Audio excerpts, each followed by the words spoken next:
तो नमस्कार विद्यार्थियों, बहुत बहुत स्वागत है आपके अपने YouTube चैनल वी पाइज एजुकेशन में। हम आज से शुरू कर रहे हैं नया चैप्टर नंबर 2 ह्यूमन रिप्रोडक्शन, जो कि आपकी 12th बायोलॉजी NCERT बुक में चैप्टर नंबर 2 है, ह्यूमन रिप्रोडक्शन यानी मानव जनन। उसको शुरू करने वाले हैं। बहुत ही शानदार तरीके से हम पूरे चैप्टर को पढ़ेंगे। उस चैप्टर में हम रिप्रोडक्शन के बारे में और मेल रिप्रोडक्टिव सिस्टम के बारे में, फीमेल रिप्रोडक्टिव सिस्टम के बारे में, गैमेटोजेनेसिस के बारे में और मेंस्ट्रुअल साइकिल के बारे में, हर एक टॉपिक को इन डेप्थ स्टडी करने वाले हैं।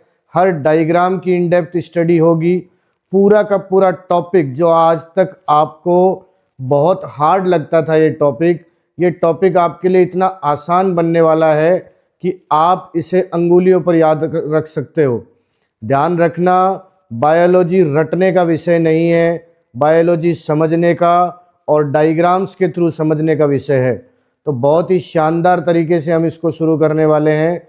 मैं आपसे वादा करता हूँ, इस चैप्टर की वीडियो सीरीज देखने के बाद आपको और कहीं भी घूमना नहीं पड़ेगा और पूरा टॉपिक आपका तैयार हो जाएगा। तो देर ना करते हुए शुरू करते हैं ह्यूमन रिप्रोडक्शन। हमने हमारी सीरीज के अकॉर्डिंग पूरे टॉपिक को NCERT को फॉलो करते हुए सब टॉपिक वाइज डिवाइड किया है। तो आज हम स्टडी करेंगे मेल रिप्रोडक्टिव सिस्टम के बारे में।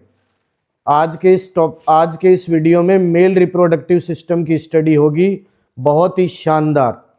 तो जितना ज़्यादा हो सके इस वीडियो को शेयर कीजिए, लाइक कीजिए और सब्सक्राइब कीजिए ताकि आगे के वीडियोस आपको मिलते रहें। अब देर ना करते हुए शुरू करते हैं ह्यूमन रिप्रोडक्शन, NCERT का 2nd चैप्टर ह्यूमन रिप्रोडक्शन, मानव जनन। सबसे पहले ह्यूमंस के बारे में NCERT क्या कह रही है? NCERT कह रही है कि humans reproduce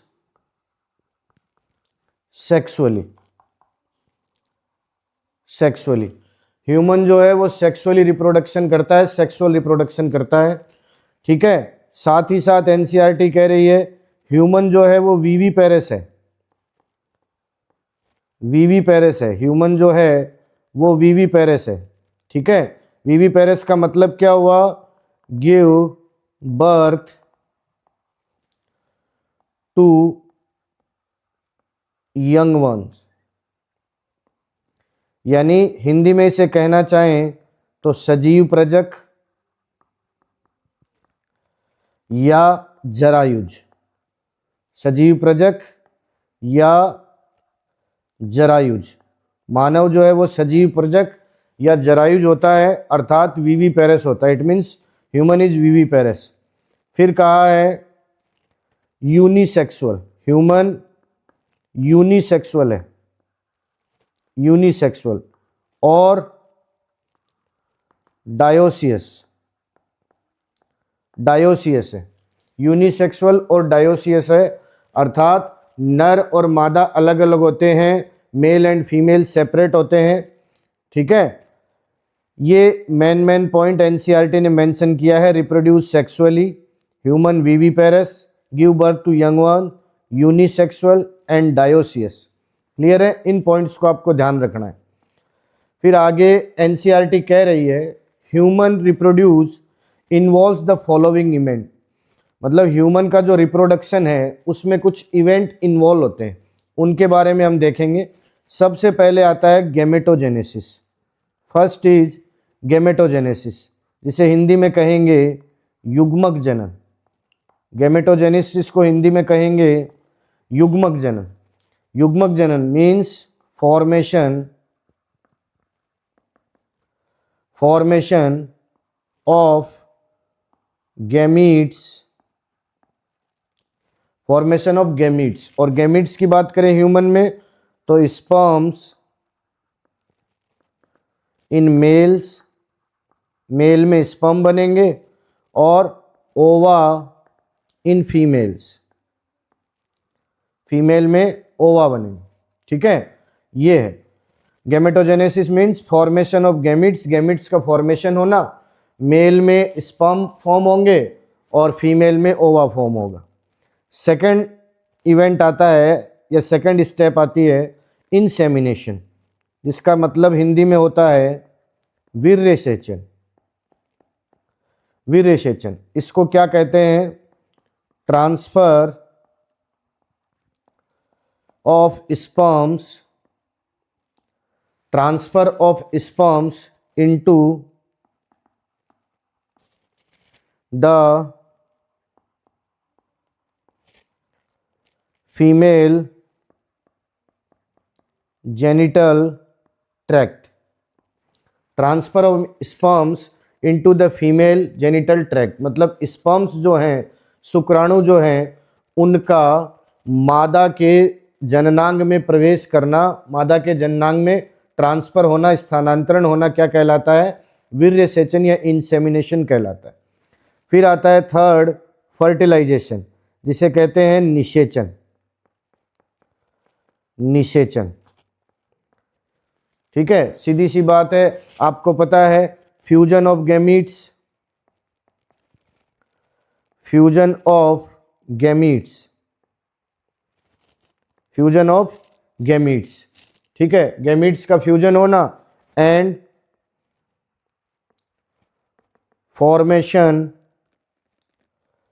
of zygote, zygote का फॉर्मेशन होना, ठीक है, जाइगोट का फॉर्मेशन होना फर्टिलाइजेशन होगा। तो फर्टिलाइजेशन में क्या आएगा?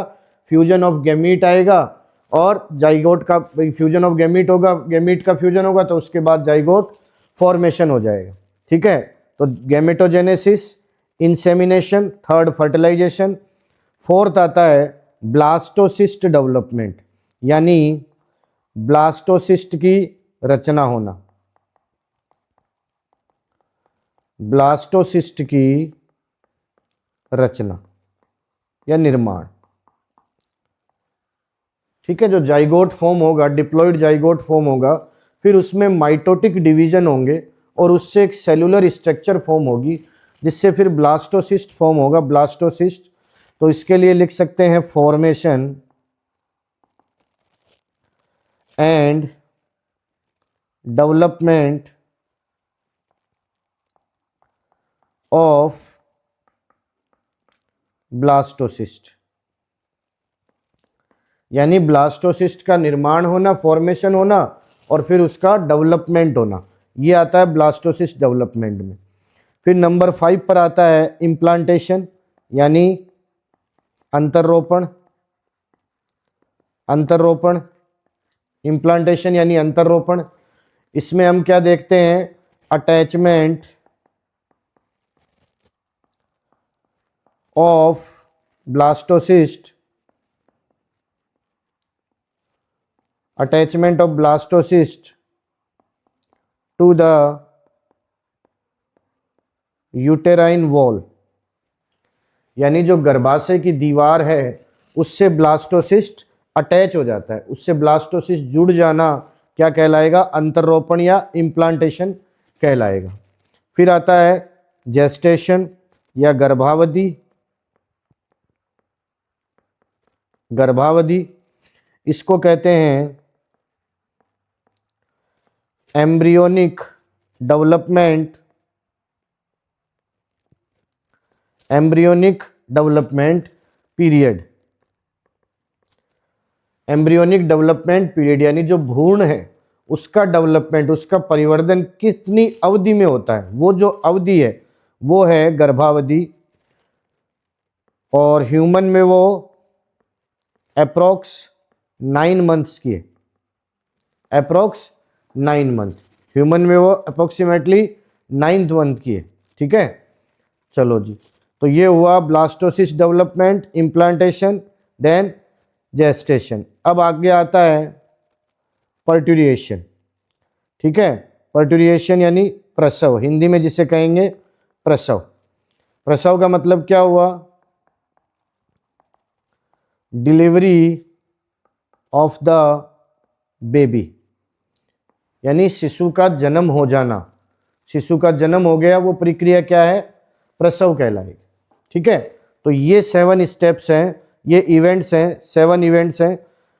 गैमेटोजेनेसिस युग्मक जनन, इंसेमिनेशन वीर्य सेचन, फर्टिलाइजेशन निषेचन, देन ब्लास्टोसिस डेवलपमेंट, ब्लास्टोसिस की रचना होना और उसका विकास होना, देन इम्प्लांटेशन अंतरोपण, देन जेस्टेशन गर्भावधि, देन पर्ट्यूरिएशन यानी प्रसव।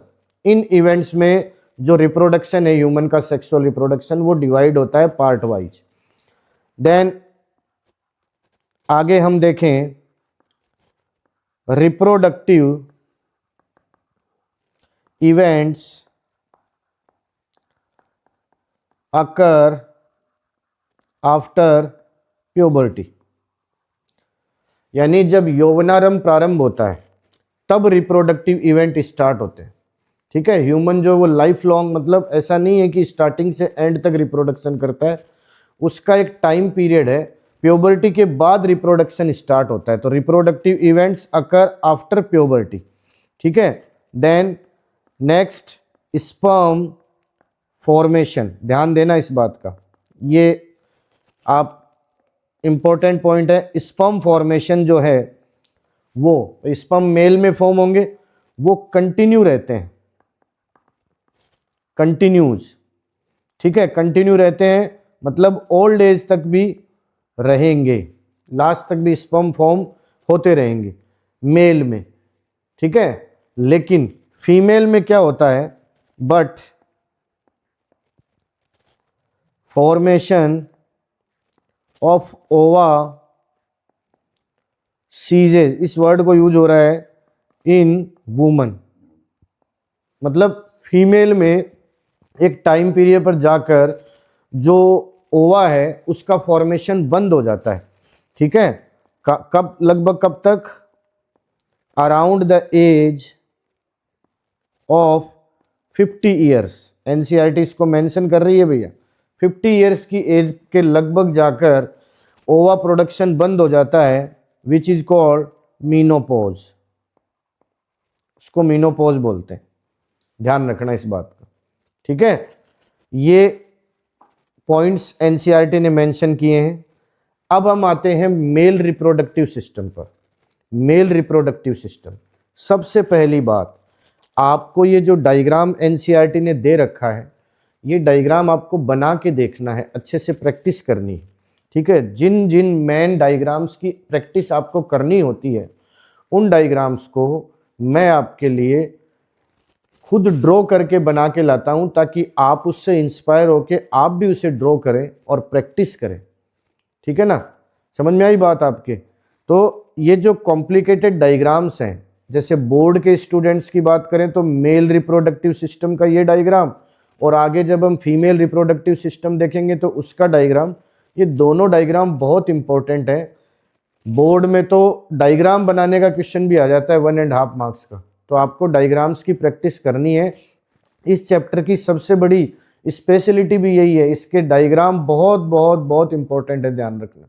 मोस्ट इंपॉर्टेंट डायग्राम्स है इस चैप्टर में, तो उन डायग्राम्स की भी आप अच्छे से खुद अपने हाथों से बना के प्रैक्टिस करो, लेबल करो, ताकि आपको चीज़ें याद हो जाए अच्छे से। तो अब हम बात करेंगे मेल रिप्रोडक्टिव सिस्टम की, यानी नर जनन तंत्र की मानव में। सबसे पहली बात, located in the pelvic region.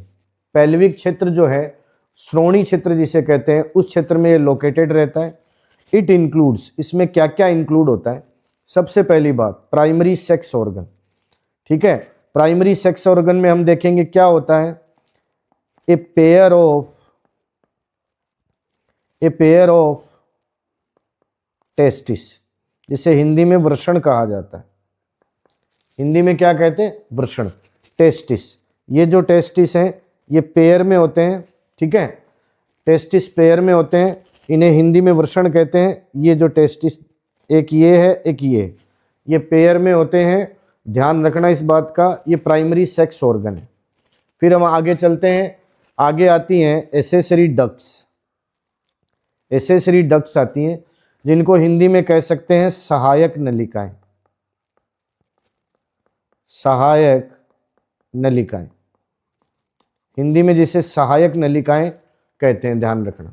ठीक है, मैं बार बार आपको एक चीज कहूंगा, इस तरह से भी पूछ लिया जाता है आजकल, एसेसरी डक्ट ये जो टेक्निकल टर्म्स है इस तरह से इंग्लिश में आ जाती हैं, तो आपको हिंदी मीडियम वालों को भी अच्छे से तैयारी करनी है। एसेसरी डक्ट्स, ठीक है, इसमें क्या क्या आता है ध्यान देना। इसमें आता है रेटेटेस्टिस, जिसे हिंदी में कहते हैं वृषण जालिकाएं, वृषण जालिकाएं, ठीक है, ये रहा रेटेटेस्टिस। फिर देखेंगे इसमें आता है वासा इफरेंसिया, फिर इसमें आता है एपिडिडाइमिस, ठीक है, फिर इसमें आता है वास डिफरेंस, ये चीजें इसमें आती है, ध्यान देना, ठीक है। तो रेटेटेस्टिस हिंदी में जिसे वृषण जालिकाएं कहते हैं।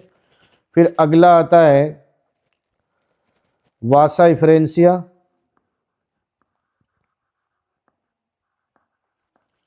वासा इफरेंसिया जिसको हिंदी में कहेंगे शुक्रवाहिकाएं,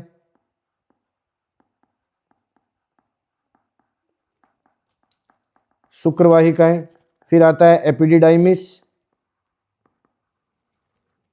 एपिडिडाइमिस जिसे कहेंगे अधिवर्षण, हिंदी में अधिवर्षण कहेंगे। फिर आता है वास डिफरेंस, जिसको हिंदी में कहेंगे शुक्रवाहक। ये चारों के चारों एसेसरी डक्ट में आते हैं, सहायक नलिकाओं में शामिल किए जाते हैं। रेटेटेस्टिस हिंदी में जिसे वृषण जालिकाएं बोलते हैं, ठीक है, वासा इफरेंसिया शुक्रवाहिकाएं, देन एपिडिडाइमिस अधिवर्षण, देन वास डिफरेंस यानी शुक्रवाहक। ये चारों के चारों किस में आते हैं? एसेसरी डक्ट में आते हैं। फिर हम आगे पढ़ेंगे एसेसरी ग्लैंड्स। अब आती है एसेसरी ग्लैंड्स, ध्यान देना, हिंदी में जिसे कहेंगे सहायक ग्रंथियां, सहायक ग्रंथियां, सहायक ग्रंथियां।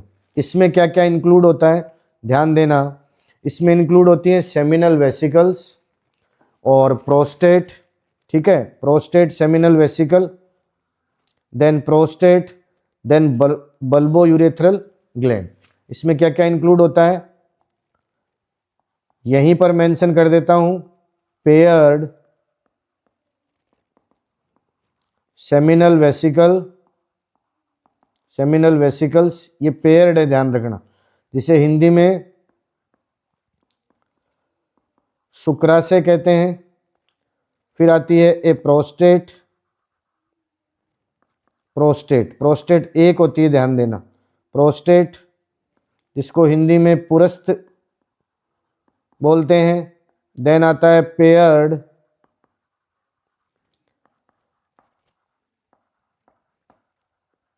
Bulbo urethral glands, paired bulbo urethral gland, ठीक है, इन्हें हिंदी में एनसीईआरटी ने कहा है कंद मूत्र पथ ग्रंथि, कंद मूत्र पथ ग्रंथि, पेयर्ड, ये भी पेयर्ड होती है, ध्यान रखना, ठीक है। ये आती हैं एसेसरी ग्लैंड में, सेमिनल वेसिकल पेयर्ड होती है यानी दो, ठीक है, प्रोस्टेट एक होती है और बल्बो यूरेथ्रल ग्लैंड पेयर में होती है, ध्यान रखना, ठीक है। देन हम देखेंगे एक्सटर्नल जेनिटेलिया। अब आता है एक्सटर्नल जेनिटेलिया। एक्सटर्नल जेनिटेलिया अर्थात बाह्य जननेंद्रिय, बाह्य जननेंद्रिय, इसमें शामिल होता है पेनिस, इसमें क्या शामिल होता है? पेनिस, जिसे हिंदी में कहा जाता है शिश्न, हिंदी में जिसे शिश्न कहा जाता है, ध्यान देना। ये पूरे डायग्राम की आपको स्टडी करनी है अच्छे से, पूरे डायग्राम की, डायग्राम को बना के प्रैक्टिस करनी है आपको अच्छे से। पूरा डायग्राम आपको दिखाया है, देखो ये टेस्टिस है वन, ये दूसरा, ठीक है, और ये जो सेकंड टेस्टिस है इसकी डिटेल्ड स्टडी भी आपको डिटेल डायग्राम में मेंशन कर रखा है, ठीक है। ये टेस्टिकुलर लोब्यूल्स हैं, टेस्टिकुलर लोब्यूल, देन रेटे टेस्टिस, ठीक है, देन वासा इफरेंसिया, ये वासा इफरेंसिया है, वासा इफरेंसिया। देन आ जाता है ये वाला भाग एपिडिडाइमिस। फिर ये जो नलिका आगे बढ़ रही है इस नलिका को कहा गया है वास डिफरेंस, वास डिफरेंस, ठीक है। फिर आगे की तरफ ये यूरेटर आ गया और ये यूरिनरी ब्लेडर आ गया। ये क्या है? यूरिनरी ब्लेडर, ठीक है। फिर आगे की तरफ ये सेमिनल वेसिकल आ गए, देन प्रोस्टेट आ गई, प्रोस्टेट, और फिर उसके नीचे पेयर में आ गई बल्बो यूरेथ्रल ग्लैंड। फिर नीचे ये जो नलिका आगे की तरफ बढ़ रही है, आगे की तरफ जो नलिका बढ़ रही है ये है यूरेथ्रा। ये क्या है? यूरेथ्रा, ठीक है। समझ में आई बात? और ये आगे जाके यूरेथ्रल मीएटस से बाहर रिलीज होगी, बाहर की तरफ, ठीक है। ये है ग्लांस पेनिस, ये पार्ट ग्लांस पेनिस है, ये वाला पार्ट। और ग्लांस पेनिस के ऊपर एक स्किन होती है विच इज कॉल्ड फोर स्किन, उसको बोलते हैं फोर स्किन। इस तरह से आप पूरे डायग्राम को बना के प्रैक्टिस कीजिए और इसको लेबल कीजिए। नीट में कहीं भी डायग्राम देके कोई भी जो लेबलिंग है वो हटा देंगे और वहाँ से क्वेश्चन पूछ लिया जाएगा। ABCD ऑर्डर डाल के क्वेश्चन पूछते हैं और इस चैप्टर के डायग्राम बहुत इंपॉर्टेंट होते हैं, तो इनकी अच्छे से प्रैक्टिस कीजिए आप, ठीक है। अब आगे आते हैं। आगे दिया गया है testis. Testis are situated in a pouch, in a pouch called, उस पाउच को बोलते हैं called, उस पाउच को कहा जाता है द स्क्रोटम, उसको स्क्रोटम बोलते हैं, ध्यान रखना, ठीक है। स्क्रोटम बोलते हैं हिंदी में, जिसे कहते हैं वृषण कोश, हिंदी में इसे वृषण कोश कहा जाता है, ध्यान रखना इस बात, ठीक है। तो टेस्टिस जो होते हैं पेयर में होते हैं और एक पाउच में रहते हैं, उस पाउच को कहते हैं स्क्रोटम, उस पाउच को स्क्रोटम कहा जाता है, ध्यान रखना इस बात का। और हिंदी में इसे वृषण कोश कहा जाता है। और ये पाउच कहाँ होता है? ये होता है outside the abdominal, outside the abdominal cavity, outside the abdominal cavity, ठीक है। जो उदर गुहा है उसके बाहर की तरफ एक थैली में स्थित होता है। थैली में बाहर क्यों होता है? यहां से इंपॉर्टेंट पॉइंट आता है जो बोर्ड में भी कई बार पूछा गया है। बिकॉज बाहर होने का रीजन क्या है? बाहर होने से because it maintains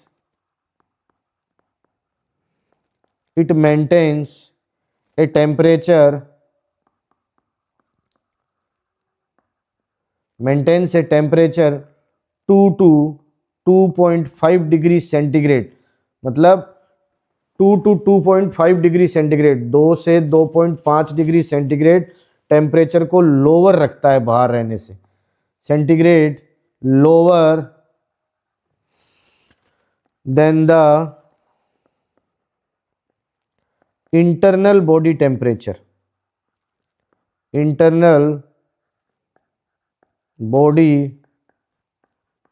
temperature, internal body temperature, ठीक है। तो बॉडी टेम्परेचर से लो टेम्परेचर रखना क्यों जरूरी है? तो उसके लिए विच इज ए नेसेसरी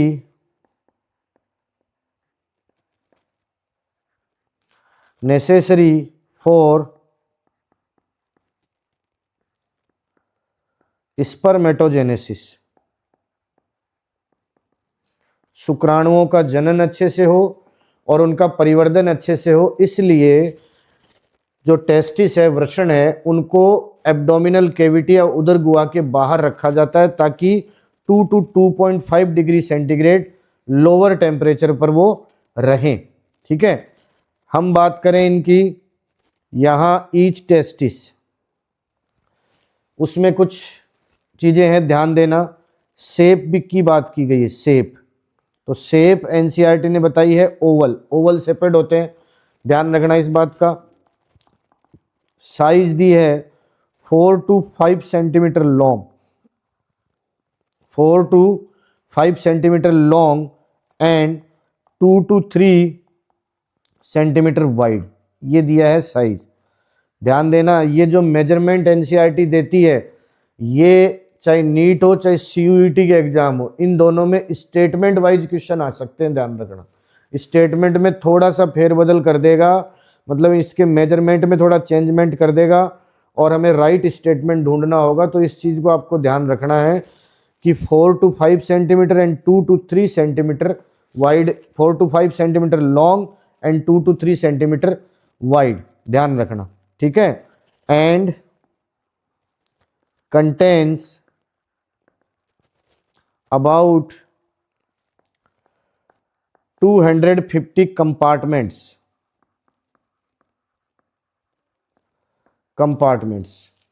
ठीक है। 250 कंपार्टमेंट जिसको कक्ष कहा गया है। कक्ष में ये मतलब अंदर कंपार्टमेंट होते हैं लगभग कितने, 250, और उन कंपार्टमेंट को क्या बोलते हैं, called testicular lobules. Testicular lobules, उनको टेस्टिकुलर लोब्यूल बोला जाता है, ठीक है। आप डायग्राम में देख सकते हो, ये जो डायग्राम यहाँ पर, ये टेस्टिकुलर लोब्यूल यहाँ पर मेंशन किया हुआ है, टेस्टिकुलर लोब्यूल्स, ये है टेस्टिकुलर लोब्यूल, ये टेस्टिकुलर लोब्यूल्स है, ठीक है, टेस्टिकुलर लोब्यूल्स। अब क्या कहा गया है, each lobule contain 1 to 3 highly coiled, 1 to 3 highly coiled seminiferous tubules,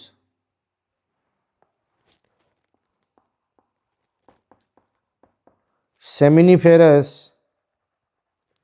tubules। एक लोब्यूल में 1 से 3 बहुत ज़्यादा कोइल हुई सेमिनिफेरस ट्यूब्यूल्स होती हैं, जिन्हें हिंदी में कहा जाता है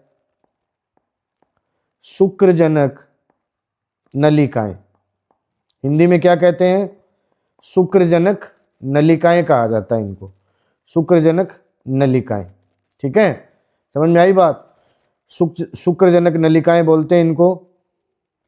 शुक्रजनक नलिकाएं या सेमिनिफेरस ट्यूब्यूल्स हैं क्या, तो इसके लिए the actual site of sperm production, यहां पर स्पर्म का प्रोडक्शन होता है, ध्यान रखो। तो स्पर्म के प्रोडक्शन की जो एक्चुअल साइट है वो है सेमिनिफेरस ट्यूब्यूल्स, ध्यान रखना। समझ में आई बात। अब हम बात करें cells of the seminiferous tubules, cells of the seminiferous tubules. Seminiferous tubule जो हैं उनकी सेल्स के बारे में बात करेंगे। उसमें 2 तरह की सेल्स होती हैं, ठीक है, समझ में आई बात। 2 types of cell, 2 types of cell होती हैं इनमें। कौन कौन सी 2 टाइप, कौन कौन सी हैं। First, male germ cell, male germ cells. Then second, Sertoli cell, ध्यान रखना भैया, Sertoli cells, male germ cells and Sertoli cell. सबसे पहले हम देखेंगे male germ cell, male germ cells, ठीक है। इनको स्पर्मेटोगोनिया भी बोलते हैं, स्पर्मेटोगोनिया, स्पर्मेटोगोनिया भी बोला जाता है इनको, इनको स्पर्मेटोगोनिया भी बोलते हैं। हिंदी में जिसे कहेंगे नर जर्म कोशिकाएं,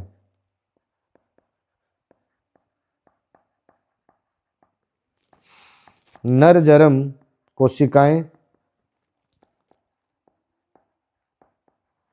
या शुक्राणुजन, नर जर्म कोशिकाएं या शुक्राणुजन बोला जाता है इनको, मेल जर्म सेल को, या स्पर्मेटोगोनिया कहा जाता है, ठीक है। इन्हीं में मियोसिस होता है और उस मियोसिस से स्पर्म प्रोड्यूस होते हैं, ध्यान रखना। तो यहां लिख सकते हैं दीज सेल्स अंडरगो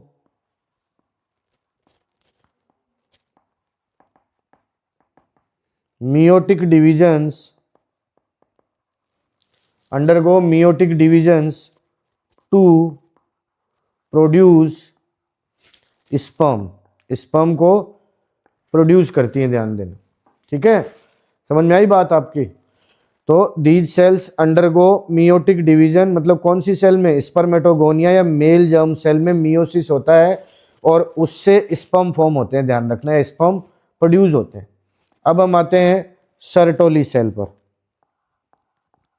बहुत इंपॉर्टेंट है, ध्यान रखना। सर्टोली सेल्स बहुत बहुत इंपॉर्टेंट है, हिंदी में भी इन्हें सर्टोली सेल्स कहेंगे। इनका फंक्शन बहुत बार पूछा गया है, तो इनका फंक्शन क्या है? These sales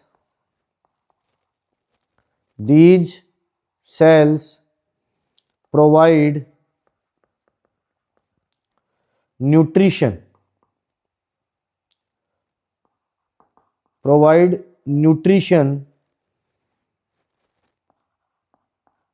to the germ cell.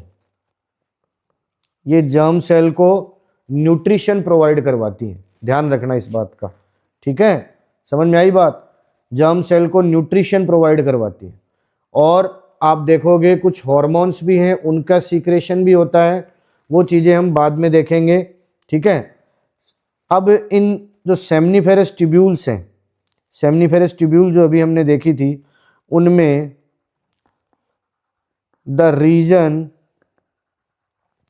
Outside, ये दोनों जो हमने जर्म सेल और सर्टोली सेल देखी है, अभी जो जर्म सेल देखी और सर्टोली सेल देखी, ये दोनों की दोनों इन साइड में, इनर साइड में है। अब आउटसाइड, सेमनीफेरस ट्यूब्यूल के बाहर की तरफ, the regions outside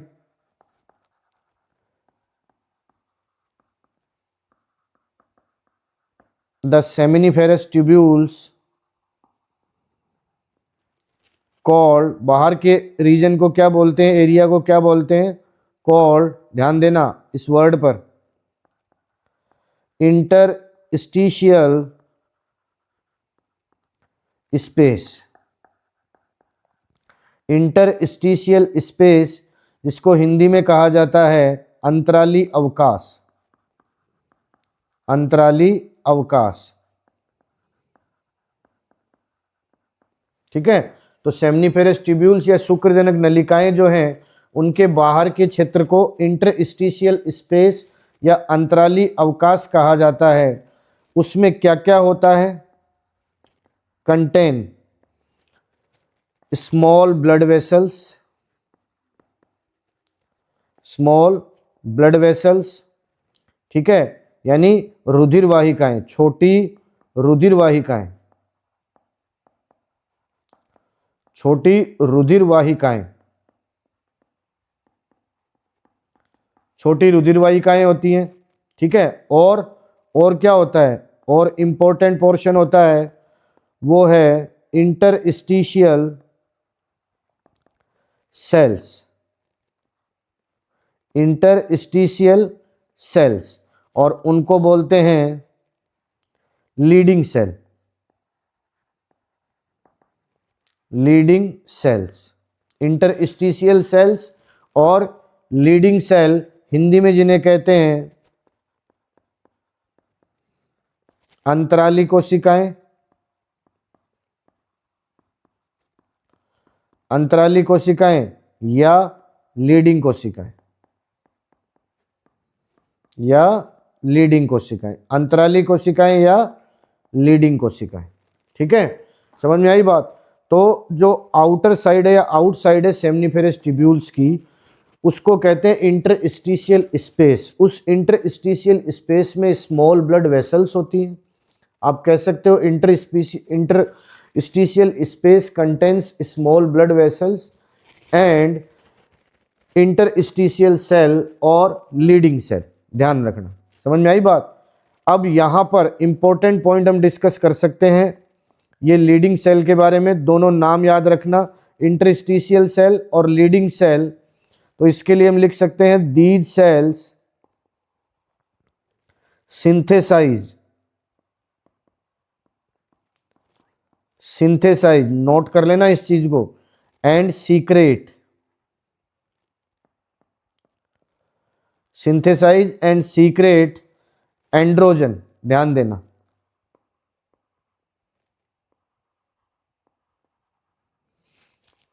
androgen, sorry मैंने एंड्रोजन, एंड्रोजन हार्मोन जिसे हिंदी में कहा गया है पुंजन हार्मोन, पुंजन, ठीक है। एंड्रोजन हार्मोन सिंथेसाइज करती हैं और सीक्रेट करती हैं कौन, ये इंटरस्टिशियल सेल और लीडिंग सेल, ध्यान रखना इस बात का, ठीक है। एंड्रोजन क्या है, अगर आपसे एंड्रोजन पूछे, एंड्रोजन्स ये क्या है, ये ग्रुप है किसका, टेस्टिकुलर हार्मोन का ग्रुप है, टेस्टिकुलर हॉर्मोन्स, टेस्टिकुलर हॉर्मोन्स का ग्रुप है, ध्यान रखना, समझ में आई बात। दूसरा, अब यहां पर आप एक चीज देखोगे, यहां हम देखेंगे LH जो ल्यूटिनाइजिंग हार्मोन होता है, LH और FSH, LH ल्यूटिनाइजिंग हार्मोन और FSH फॉलिकल स्टिमुलेटिंग हार्मोन, उसमें LH जो है वो LH जो देखोगे आप एक्ट्स ऑन लीडिंग सेल, ये लीडिंग सेल पर एक्टिविटी करता है, लीडिंग सेल्स किस लिए, to produce androgen, to produce androgen, androgen को प्रोड्यूस करने के लिए LH जो है वो लीडिंग सेल पर एक्ट करता है, ध्यान रखना इस बात का, ठीक है, समझ में आई बात। और टेस्टोस्टेरोन अभी हमने देखा, टेस्टोस्टेरोन को आप जानते ही हो,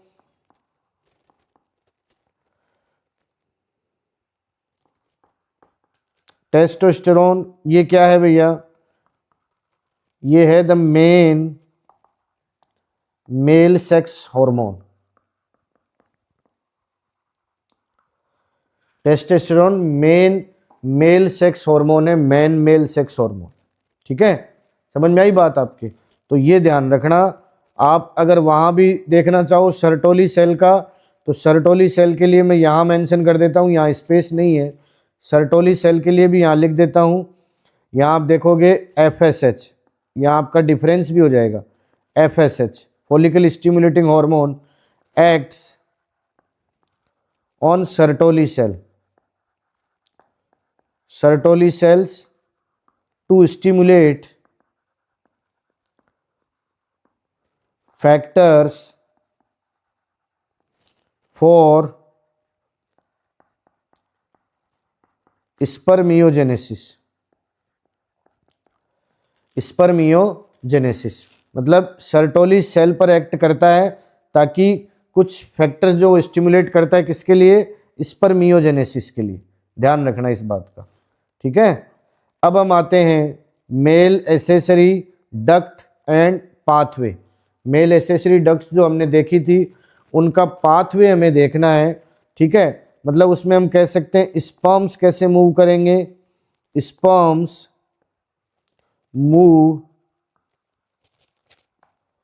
through a specific sequence, specific sequence, एक सीक्वेंस में मूव करेंगे, कैसे, सबसे पहले सेमनीफेरस ट्यूब्यूल्स में उनका फॉर्मेशन हो रहा है, सेमनीफेरस ट्यूब्यूल्स में शुक्रजनक नलिकाओं में, उससे आगे पहुंचेंगे रेटेटेस्टिस में, कहाँ पहुंचेंगे, रेटेटेस्टिस में पहुंचेंगे, यानी वृषण जालिकाओं में पहुंचेंगे, वृषण जालिकाओं से वासा इफरेंसिया यानी शुक्रवाहिकाओं में, और फिर उससे एपिडिडाइमिस अधिवृषण में, ठीक है, और फिर उससे वास डिफरेंसेज यानी शुक्रवाहक में पहुंचेंगे, ध्यान रखना।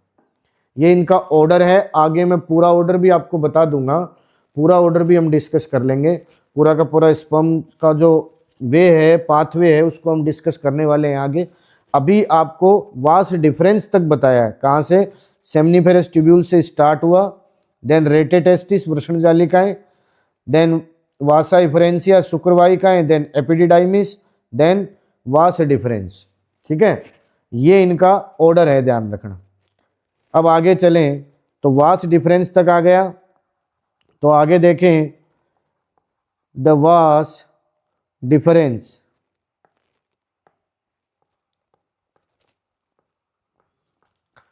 जिसको शुक्रवाहक कहते हैं, शुक्रवाहक कहा जाता है इसको, ascends to the abdomen, then loops over the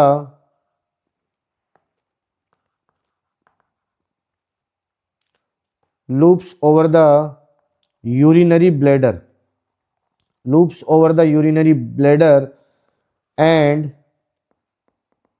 joins a duct, duct में join होता है, then form the seminal vesicle to form the ejaculatory duct, ejaculatory duct form करता है। डायग्राम में मैं आपको दिखाता हूं, यहां से हम देखेंगे डायग्राम में, ये देखो डायग्राम में, ये आपको दिख रहा है रेटे टेस्टिस, फिर वासा इफ्रेंसिया, फिर एपिडिडाइमिस, यहाँ से देखो लूप बना रहा है, ठीक है, लूप बनाकर यूरिनरी ब्लैडर के ऊपर से लूप बनाकर सेमिनल वेसिकल में मिल गया, फिर आगे की तरफ मूव कर रहा है, ठीक है, आगे की तरफ मूव कर रहा है, यूरिनरी डक्ट बन रही है, इसी चीज़ को इन्होंने यहाँ पर मेंशन किया है, ठीक है, डक्ट फॉर्म कर रहा है। अब दीज डक्ट्स स्टोर, ये डक्ट क्या करती हैं, ये स्टोर करती हैं and transport the sperms from the testis to the outside through urethra, urethra के थ्रू, यूरेथ्रा, ठीक है, यूरेथ्रा जिसे मूत्र मार्ग कहेंगे हिंदी में, मूत्र मार्ग के द्वारा हिंदी में कह सकते हैं, ये जो नलिकाएं हैं ये वृषण से जो शुक्राणु प्राप्त होते हैं उन शुक्राणुओं को स्टोर करती हैं, भंडारण करती हैं और मूत्र मार्ग के द्वारा इनका बाहर स्थानांतरण कर देती है, ठीक है, समझ में आई बात, मूत्र मार्ग के द्वारा इनको बाहर स्थानांतरण कर देती है, मतलब these ducts store and transport the sperm, store करते हैं, ट्रांसपोर्ट करते हैं, फ्रॉम द टेस्टिस, टेस्टिस से आने वाले स्पर्म को to the outside through urethra, और यूरिथ्रा से बाहर उसे रिलीज कर देते हैं, ध्यान देना इस बात का, मतलब हम कहें यूरेथ्रा, ध्यान देना, यहाँ पर मैं आपको छोटे छोटे पॉइंट डिस्कस करूंगा इस चैनल पर, आप जो स्टडी कर रहे हो उसका मतलब आप इन डेप्थ स्टडी कर रहे हो, इसके बाद आपको कहीं कंफ्यूज होने की कहीं भी कोई आवश्यकता नहीं रहेगी, मतलब ऐसा नहीं है कि आप YouTube से क्लास लो फिर बाद में आप कहीं और से नोट्स उठाओ, कहीं और जाकर देखो, कहीं कंफ्यूजन और मिटाओ, NCERT की बुक में जाओ, बुक आपको पढ़नी है नो डाउट, बट बुक जो NCERT की लैंग्वेज है उन्हीं को, मतलब NCERT का वर्ड टू वर्ड आपके आगे क्लियर किया जाता है, ठीक है ना, बहुत ही शानदार कंटेंट आपको मिल रहा है। यूरेथ्रा, यूरेथ्रा क्या है, यूरेथ्रा कहाँ से ओरिजिनेट होती है, originates from the urinary bladder, urinary bladder से ओरिजिनेट होती है, ध्यान देना, ठीक है, यूरिनरी ब्लैडर से ओरिजिनेट होती है, फिर हम कह सकते हैं through the penis, through the penis, penis के थ्रू कहाँ निकलती है,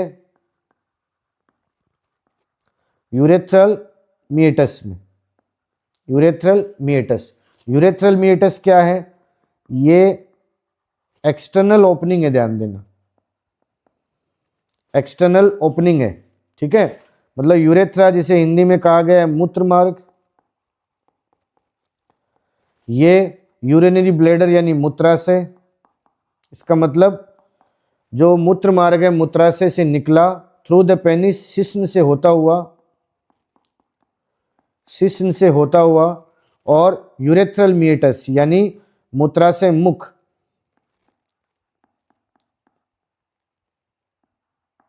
मूत्राशय मुख द्वारा बाहर खुल जाता है, ध्यान रखें, ठीक है। मूत्राशय मुख द्वारा ये बाहर खुल जाता है। यूरेथ्रा जो है वो यूरिनरी ब्लैडर से स्टार्ट होती है और पेनिस के थ्रू यूरेथ्रल मीएटस के द्वारा बाहर यूरिन को या जो भी है उसको रिलीज कर देती है। बाहर की ओपनिंग है, एक्सटर्नल ओपनिंग है क्या, यूरेथ्रल मीएटस, ठीक है ना। ये है स्ट्रक्चर। अब हम देखेंगे जो एक्सटर्नल जेनिटेलिया है उसके बारे में, पेनिस के बारे में देखेंगे। एक्सटर्नल जेनिटेलिया, ठीक है, जिसे कहेंगे बाह्य जननेंद्रिय, बाह्य जननेंद्रिय, बाह्य जननेंद्रिय, ठीक है, जिसमें हम देखने वाले हैं पेनिस के बारे में। बाह्य जननेंद्रिय पेनिस, जिसे हिंदी में कहा गया है शिश्न, ठीक है। स्ट्रक्चर अभी हमने डायग्राम पूरा डिस्कस किया था। देखो एनसीईआरटी में जो कंटेंट दिया है वो, और कुछ एक्स्ट्रा कंटेंट जो आपके लिए रिक्वायर रहता है, वो कंटेंट आपको इस चैनल पर मिलता है पूरा इन डिटेल। इसीलिए हमने इस सीरीज में जो भी टॉपिक हैं वो टॉपिक सब टॉपिक वाइज जो एनसीईआरटी ने डिवाइड कर रखे हैं उसके अकॉर्डिंग हम वीडियोस बना रहे हैं। तो वीडियोस थोड़े लेंदी भी होते हैं, ठीक है, लेकिन इनको देखने के बाद, इनके अकॉर्डिंग स्टडी करने के बाद आपको कहीं कंफ्यूज होने की रिक्वायरमेंट ही नहीं पड़ेगी। ध्यान देना इस बात का। तो वीडियोस थोड़े लंबे जरूर होते हैं, लेकिन जो कंटेंट होता है वो आपके लिए बहुत यूजफुल रहेगा। चाहे आप नीट के स्टूडेंट्स हो, चाहे आप सीयूईटी का एग्जाम दो। सीयूईटी के फॉर्म ओपन हो गए हैं। हमने जिस दिन फॉर्म ओपन हुए थे उसी दिन रात को लाइव स्ट्रीमिंग करके सभी स्टूडेंट्स को इन्फॉर्मेशन दिया था। कोई और भी अगर आपको कन्फ्यूजन हो तो आप पूछ सकते हो, कमेंट कर सकते हो, इसी चैनल पर कमेंट कर दो, ठीक है। कोई भी डाउट होगा उसके अकॉर्डिंग हम आपको जवाब देंगे, और अगर ज़रूरी होगा तो उससे रिलेटेड कोई वीडियो बनाकर आपके लिए वीडियो भी बना दिया जाएगा। तो ये कंटेंट वो है जो चाहे सीयूईटी का एग्जाम दे रहा हो स्टूडेंट, चाहे नीट का दे रहा हो, चाहे 12th बोर्ड का दे रहा हो, हर एक स्टूडेंट्स के लिए यूजफुल कंटेंट रहने वाला है। इससे बाहर कुछ नहीं वाली टैगलाइन वाला कंटेंट है भैया, ध्यान रखना इस बात। समझ में आई बात। अब बात करते हैं एक्सटर्नल जेनिटेलिया, बाह्य जननेंद्रिय की। पेनिस की बात कर रहे थे हम। तो the penis is composed, NCERT क्या कहती है, इज कंपोज्ड ऑफ स्पेशियल, कुछ स्पेशियल इरेक्टाइल टिश्यू से फॉर्म होता है। तो special erectile tissue that facilitates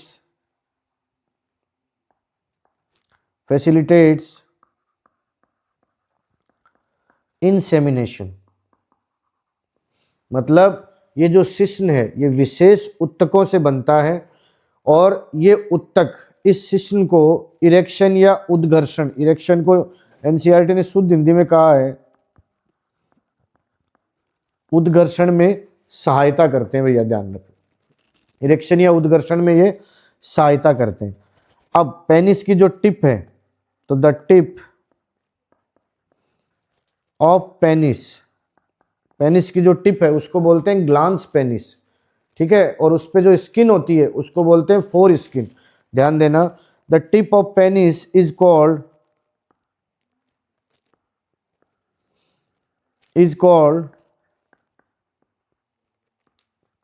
glance penis, glans penis, ठीक है, और it is covered by a loose fold, एक लूज फोल्ड से कवर होती है, loose fold of skin which is called known as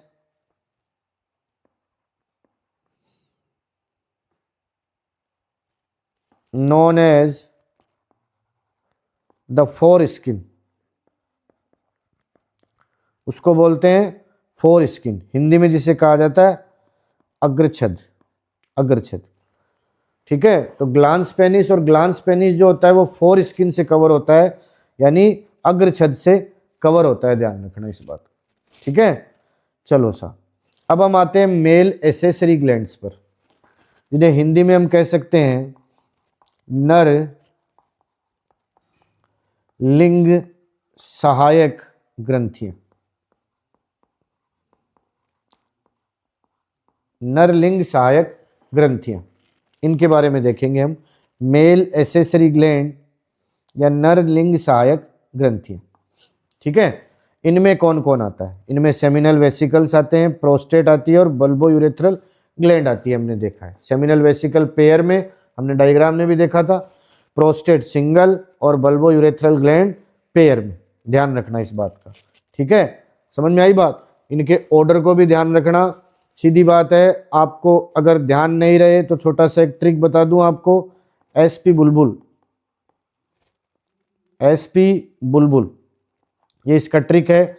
S से सेमिनल वेसिकल, पी से prostate और बुलबुल के बी या बुलबुल से बल्बो यूरेथ्रल ग्लैंड। एसपी बुलबुल से याद रखना सेमिनल वेसिकल। ठीक है, सेमिनल वेसिकल पेयर में होती है भैया, पेयर्ड होती है, जिसे हिंदी में कहा जाता है शुक्राशय। हिंदी में क्या कहते हैं? शुक्राशय।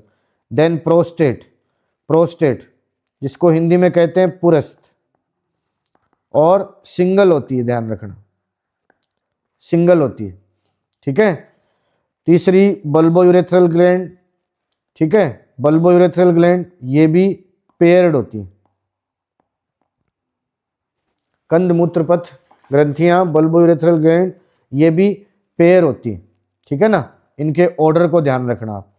अब क्या दिया है यहां पर हम देखेंगे कि जो, यही मैं आपको समझा देता हूं, इन ग्लैंड का जो सीक्रेशन है यहां दिया है, सीक्रेशन ऑफ दीज ग्लैंड्स। ठीक है, इनका जो सीक्रेशन है वो क्या फॉर्म करता है? Form seminal plasma, seminal plasma बनाता है। इनका जो सीक्रेशन है वो मिलकर सेमिनल प्लाज्मा बनाता है, ध्यान रखना इस बात का। ठीक है, और जो सेमिनल प्लाज्मा होता है वो केमिकली रिच होता है। उसमें क्या क्या होता है? फ्रक्टोज, ध्यान रखना, फ्रक्टोज, कैल्शियम और कुछ एंजाइम्स। फ्रक्टोज, कैल्शियम और कुछ एंजाइम, या सर्टेन एंजाइम भी लिख सकते हो आप, सर्टेन एंजाइम्स। ठीक है ना, तो सीक्रेशन ऑफ दीज ग्लैंड, कौन कौन सी gland? Seminal vesicles, prostate, then bulbourethral gland. इनका जो सीक्रेशन है वो सेमिनल प्लाज्मा फॉर्म करता है, वो केमिकली रिच होता है। Seminal plasma is chemically rich in fructose, calcium and certain enzyme. ठीक है, ध्यान रखना इस बात का। समझ में आई बात? और हम एक पॉइंट को डिस्कस करें तो हम लिख सकते हैं स्टार लगा के, लुब्रिकेशन। ध्यान देना, एक टर्म आता है लुब्रिकेशन ऑफ पेनिस। भाई पेनिस के लुब्रिकेशन के लिए कौन हेल्पफुल है, ये क्वेश्चन पूछा जा सकता है। तो secretion of bulbo urethral gland, bulbo urethral glands का जो सीक्रेशन है वो पेनिस के लुब्रिकेशन में हेल्प करता है भैया, इस चीज को ध्यान रखना, वो पेनिस के लुब्रिकेशन में हेल्प करता है। ठीक है, समझ में आई बात? ये पॉइंट्स आपको ध्यान रखने हैं। सीक्रेशन ऑफ दीज ग्लैंड, तीनों ग्लैंड के सीक्रेशन से सेमिनल प्लाज्मा फॉर्म होता है। सेमिनल प्लाज्मा में फ्रक्टोज, कैल्शियम और कुछ एंजाइम्स अवेलेबल रहते हैं, इस चीज को ध्यान रखना। और बल्बो यूरेथ्रल ग्लैंड का जो सीक्रेशन है वो पेनिस के लुब्रिकेशन में हेल्प करता है। ठीक है, अब हम बात करते हैं स्पर्म ट्रांसपोर्ट सिस्टम की। ठीक है, शुक्राणु का स्थानांतरण तंत्र, कैसे शुक्राणु स्थानांतरित होते हैं, तो इसके लिए आपको ध्यान रखना ये ऑर्डर, पूरा का पूरा ऑर्डर जो है, पूरा का पूरा पाथवे आपको याद रहना चाहिए। समझ में आई बात? तो इसको याद करने के लिए मैं आपको एक ट्रिक दे सकता हूं यहां पर, ताकि आपको याद रहे। ठीक है, तो ट्रिक की बात करें यहां पर, तो आप लिख सकते हो 7 rats, ट्रिक के according 7 rats visited every village eating uncle chips and melody। ध्यान रखना, ठीक है, 7 rats visited every village eating uncle chips and melody। 7 से आया सेमिनल ट्यूब्यूल्स, यानी शुक्रजनक नलिकाएं। ठीक है, फिर उनसे स्पर्म पहुंचेंगे रेट्स, रेट से आया रेटेटेस्टिस, वर्षण जालिकाएं। देन फिर हम देखें विजिटेड से आया वासा इफरेंसिया, शुक्रवाहिकाएं में पहुंचेंगे शुक्राणु। ठीक है, देन एवरी से आया एवरी के ई से आया एपिडिडाइमिस, यानी अधिवर्षण में पहुंचेंगे। फिर विलेज के वी से आया वास डिफरेंस, यानी शुक्रवाहक में पहुंचेंगे। कहां पहुंचे? शुक्रवाहक में। फिर वहां से आया विलेज से आ गया ईटिंग, ईटिंग के ई से आया इजैकुलेटरी डक्ट, यानी स्खलनीय वाहिनी में पहुंचेंगे। और फिर उससे अंकल चिप्स के यू से आया यूरेथ्रा, अंकल चिप्स के यू से आया यूरेथ्रा। और मेलोडी के एम से लिया गया यूरेथ्रल मिएटस, एम ई से लिया गया यूरेथ्रल मिएटस, यानी मूत्राशय मुख। ये ऑर्डर है seminiferous tubules, then rete testis, then vas efferentia, then epididymis, then vas deferens, then ejaculatory duct, then urethra, then urethral meatus. ये ऑर्डर है। हिंदी में कहें शुक्रजनक नलिकाएं, वृषण जालिकाएं, शुक्रवाहिकाएं, अधिवर्षण, शुक्रवाहक, स्खलनीय वाहिनी, मूत्रमार्ग और मूत्राशय मुख। इस ऑर्डर को अच्छे से ध्यान रखना, ये आपके लिए बड़ा इंपॉर्टेंट है। अच्छे से इस चीज को ध्यान रखना, मैं ऊपर कर रहा हूं, अच्छे से आप नोट कर लेना या स्क्रीनशॉट ले लेना भैया इसके लिए। ठीक है, समझे इस बात को? चलो जी, अब हम आगे चलते हैं। आगे हम कुछ इंपॉर्टेंट पॉइंट डिस्कस करेंगे। इस अभी जो हमने पढ़ा है इससे रिलेटेड इंपॉर्टेंट पॉइंट डिस्कस करेंगे। सबसे पहले मैं बात करता हूं वासा इफरेंसिया की। वासा efferentia,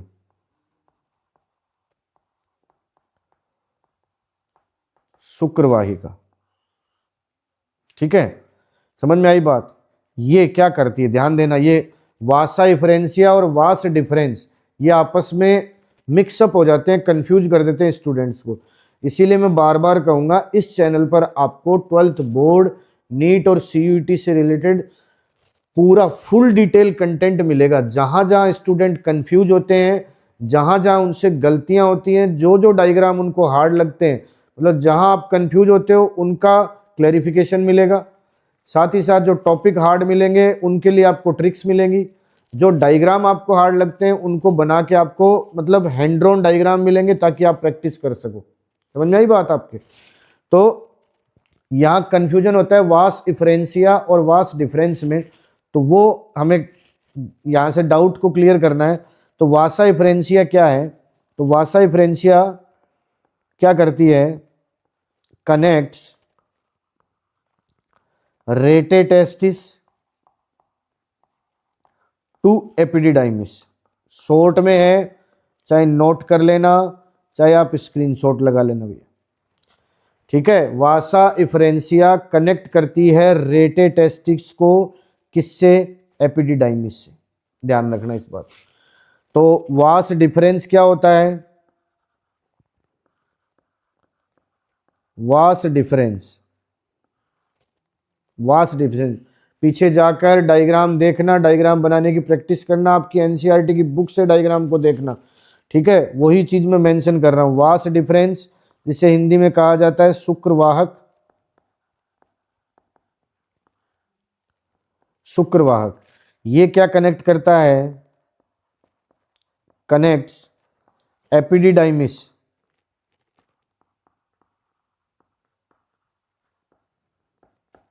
epididymis to ejaculatory duct, to ejaculatory duct, ठीक है ना। एपिडिडाइमिस को इजैक्यूलेटरी डक्ट से कनेक्ट करने का काम करता है, मतलब अधिवृषण को स्खलनीय वाहिनी से जोड़ता है। कौन? वास डिफरेंस, ठीक है ना। और रेटेटेस्टिस को एपिडिडाइमिस से कनेक्ट करता है वास इफरेंसिया। ये दोनों में डिफरेंस भी हो गया, आपको मेंशन भी हो गया, कहाँ किस तरह से है डायग्राम में आप देख सकते हो, ठीक है। समझ में आई बात? एक कंफ्यूजन का पॉइंट क्लियर हुआ हमारा। अब हम बात करते हैं आगे, देखो कहाँ हमारे कंफ्यूजन आता है। हम यहाँ देखते हैं एक पॉइंट आता है हमारे लिए स्पर्मियोजेनेसिस। स्पर्मियोजेनेसिस ये आगे भी आएगा जब हम स्पर्म की स्ट्रक्चर भी देखेंगे, तब भी, इसको हिंदी में कहेंगे शुक्राणु जनन। शुक्राणु जनन, शुक्राणु जनन, ठीक है। अब यहां क्या हो रहा है, ध्यान देना इस टर्म पर। ट्रांसफॉर्मेशन ऑफ स्पर्मेटिड, स्पर्मेटिड का ट्रांसफॉर्मेशन होता है किसमें? Into spermatozoa, spermatozoa. और स्पर्मेटोजोआ मीन्स स्पर्म्स। ध्यान देना इस बात का, जो स्पर्मेटिड है, ठीक है, स्पर्मेटिड जो है उनका ट्रांसफॉर्मेशन होता है किसमें? स्पर्मेटोजोआ में, ठीक है। समझ में आई बात? स्पर्मेटिड यानी शुक्राणु कोशिकाएं, इनको हिंदी में हम कह सकते हैं शुक्राणु कोशिकाएं जो हैं, इनका ट्रांसफॉर्मेशन होता है किसमें? स्पर्मेटोजोआ, स्पर्म्स यानी शुक्राणु में। This process is called spermiogenesis, उसको बोलते हैं शुक्राणु जनन। ध्यान रखना, समझ में आई बात? एक कंफ्यूजन कहाँ होता है? फंक्शंस में कंफ्यूजन होता है। जहां जहां कंफ्यूजन होगा, जहां जहां स्टूडेंट अटकेगा, वो चीजें आपको मिलेगी। ध्यान रखना इस बात का। तो अब हम बात करें function.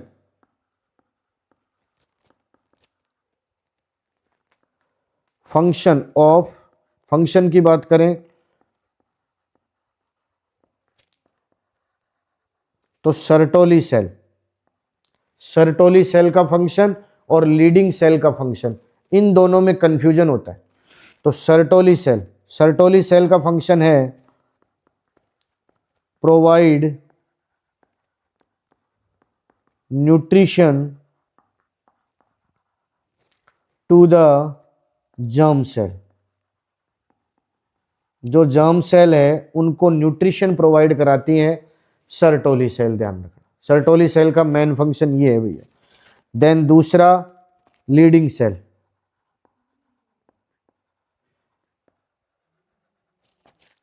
Leading cell, Leydig cell क्या करती हैं? ये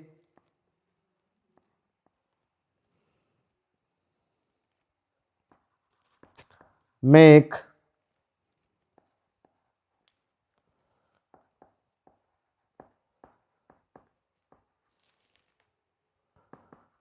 luteinising driven, sorry driven, luteinising driven androgens. तो ल्यूटिनाइजिंग प्रेरित जो एंड्रोजन है उनको बनाने का काम करती है कौन? Leydig cell. उनको बनाने का काम कौन करता है? Leading cell. अगला कंफ्यूजन कहाँ होता है? तीसरा कंफ्यूजन होता है यूरेथ्रा क्या है? यूरेथ्रा आपने देखा था अभी, यूरेथ्रा क्या है, जिसे हिंदी में मूत्र मार्ग कहा गया है। मूत्र मार्ग हिंदी में नहीं, इसकी टर्म में कंफ्यूजन होता है। तो यूरेथ्रा इज डक्ट, ये एक डक्ट है, एक नलिका है।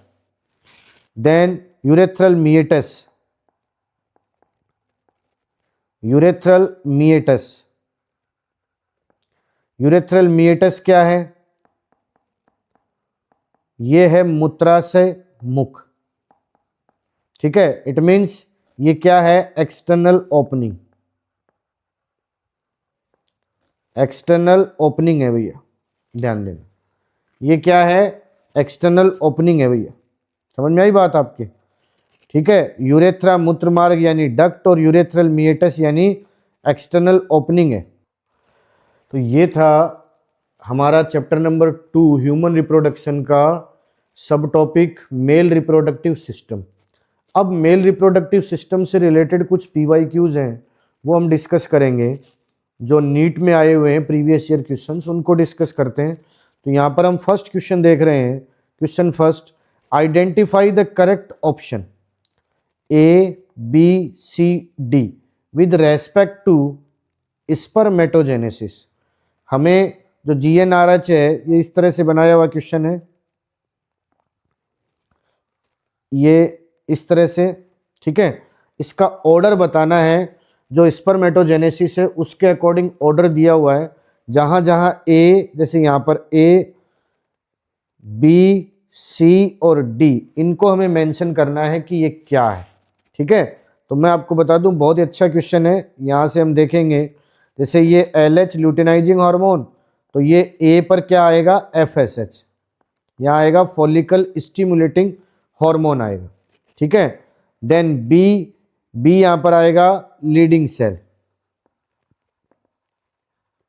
लीडिंग सेल्स आएगा बी पर लीडिंग सेल आएगा, और सी पर आएगा सर्टोली सेल,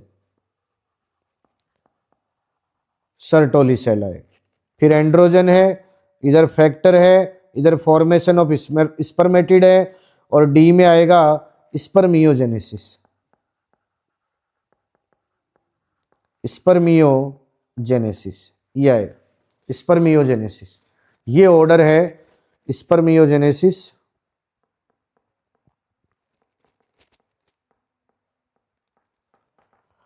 ये पूरा का पूरा ऑर्डर है। ठीक है, LH, इधर FSH, इधर देखेंगे लीडिंग सेल, इधर सर्टोली सेल, इधर androgen, factor, formation of spermatid, और इधर आएगा आपका स्पर्मियोजेनेसिस। नेक्स्ट क्वेश्चन पर चलते हैं। नेक्स्ट क्वेश्चन ऑर्डर से रिलेटेड है। अभी जो हमने डिस्कस किया था, ये आपको इसलिए मैं क्वेश्चन इन्वॉल्व कर रहा हूं ताकि आप समझ पाओ कि नीट में किस तरह के क्वेश्चन आते हैं। ठीक है, आप अपनी तैयारी, जब आप तैयारी करते हो, आपको जब क्वेश्चन का पता रहता है ना, PYQs आप साथ साथ लगाते रहते हो ना, तो आप में कॉन्फिडेंस आता है कि ये चीज़ें मेरी तैयार है। तो उस कॉन्फिडेंस के लिए मैं आपको कुछ एक क्वेश्चन हम लोग इंक्लूड करते रहते हैं, हमेशा जहाँ जहाँ पॉसिबल हो वहाँ वहाँ क्वेश्चन इंक्लूड करते हैं, ताकि आप अपने आप में सेल्फ मोटिवेट होते रहो।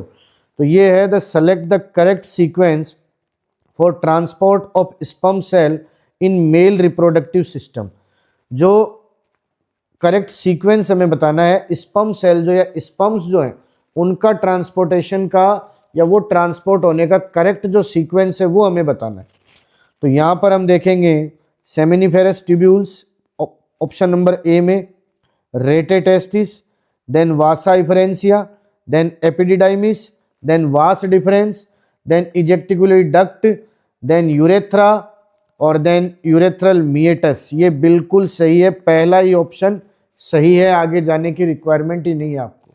क्या, seminiferous tubule, then rete testis, then vasa efferentia, then epididymis, then vas deferens, then ejaculatory duct, then urethra और यूरेथ्रल मिएटस। ये एकदम सही ऑर्डर है, पहला ही ऑप्शन सही है, आगे हमें पढ़ना ही नहीं है। ठीक है, तो इस तरह के क्वेश्चन आपके नीट जैसे कॉम्प्लिकेटेड एग्जाम में आते हैं, तो आपको घबरा, नीट 2019 का क्वेश्चन है, देखो अभी जो पीछे हमने डिस्कस किया था, पिछला जो क्वेश्चन था वो नीट 2024 का क्वेश्चन था। तो इस तरह के क्वेश्चंस आते हैं, आपको घबराने की आवश्यकता नहीं है। ये पूरा चैप्टर, अब जो सब वीडियोज आगे आएंगे, आप अगर पूरी सब वीडियोज की सीरीज को देख लेते हो तो पूरा का पूरा चैप्टर, इसके डायग्राम्स, इसके जो डेप्थ कॉन्सेप्ट है, वो जो चीज़ें याद करनी है, ऑर्डर, सब आपको याद हो जाएगा। तो अच्छे से आप चैनल के साथ जुड़े रहिए, आपके अपने चैनल वीपाइज एजुकेशन के साथ जुड़े रहिए, कमेंट करिए, कहीं आपको डाउट लगे, कोई कन्फ्यूजन लगे तो आप कमेंट के जरिए पूछिए, हम पूरी मेहनत से आपके लिए वीडियो बनाते हैं, पूरी एनसीईआरटी का निचोड़ आपके लिए निकाल के लाते हैं, इन डेप्थ स्टडी करवाने की कोशिश करते हैं। तो आप जब लाइक करते हो या कमेंट करते हो तो उस मेहनत में 4 चांद लग जाते हैं, समझे आप। तो आप लाइक कीजिए, कमेंट कीजिए, क्योंकि आपके कमेंट्स और आपके जो लाइक्स हैं वो हमारे लिए एनर्जी का काम करते हैं। तो लाइक कीजिए, कमेंट कीजिए, अपने दोस्तों में चैनल को शेयर कीजिए, ताकि हर एक तैयारी करने वाले स्टूडेंट तक वीपाइज पहुंचे और उसको यूट्यूब के जरिए ही अच्छे से पूरी एजुकेशन मिल सके। पूरा जो अभी जो हमारी सीरीज चल रही है अच्छे से उसकी तैयारी हो, चाहे वो 12th बोर्ड का स्टूडेंट हो, चाहे वो नीट का स्टूडेंट हो, चाहे वो CUET का स्टूडेंट हो। तो हर विद्यार्थी तक इसे शेयर कीजिए, लाइक कीजिए, कमेंट कीजिए, सब्सक्राइब कीजिए, जुड़े रहिए। आप अपनी फैमिली को बढ़ाइए, वीपाइज एजुकेशन फैमिली को बढ़ाइए, आपके अपने चैनल को सब्सक्राइब कीजिए। बहुत बहुत धन्यवाद, मिलते हैं अगले वीडियो में। धन्यवाद।